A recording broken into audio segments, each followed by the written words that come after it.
نووی کا بڑا خوبصورت جملہ فرماتے ہیں التوبۃ واجبۃ من کل ذنب،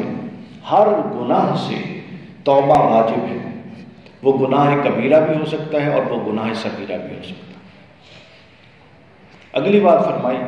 فَإِنْ كَانَتِ الْمَعْصِيَةُ بَيْنَ الْعَبْدِ وَبَيْنَ اللَّهِ تَعَالَى، اگر گناہ کی نوعیت ایسی ہو کہ وہ اللہ اور بندے کے درمیان ہے، یعنی کوئی ایسا گناہ ہے جو محض اللہ اور آپ کے درمیان ہے، تو پھر اس کے بارے میں فرماتے ہیں کہ اس کا پھر حکم یہ ہے کہ فَلَهَا ثَلَاثَةُ شُرُوطٍ، اس کی 3 شرطیں ہیں اس کو معاف کروانے کی یا اس گناہ سے توبہ کرنے کی جو صرف آپ کے اور آپ کے اللہ کے درمیان ہے۔ 3 شرائط ہیں، ان پر آپ عمل کریں تو وہ گناہ توبہ میں آ جائے گا، معاف ہو جائے گا۔ اس میں پہلی شرط ہے أَحَدُهَا أَن يُقْلِعَ عَنِ الْمَعْصِيَةِ، ایک چیز تو یہ ہے کہ وہ دوبارہ نہ کریں، رک جائیں اس سے، یعنی توبہ کا پہلا قدم یہ ہے کہ اس کو کرنا چھوڑ دیا جائے۔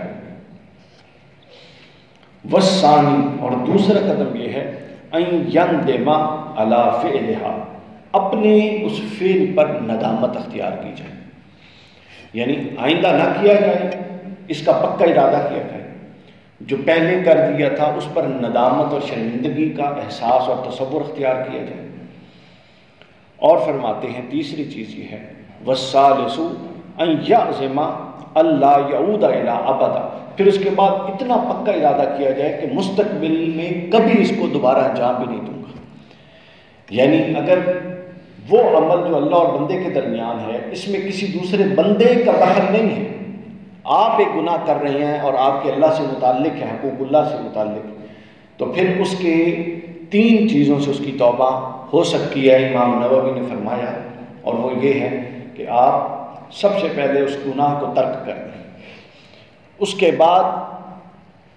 آپ اس پر ندامت اختیار کریں، شرمندگی اختیار کریں،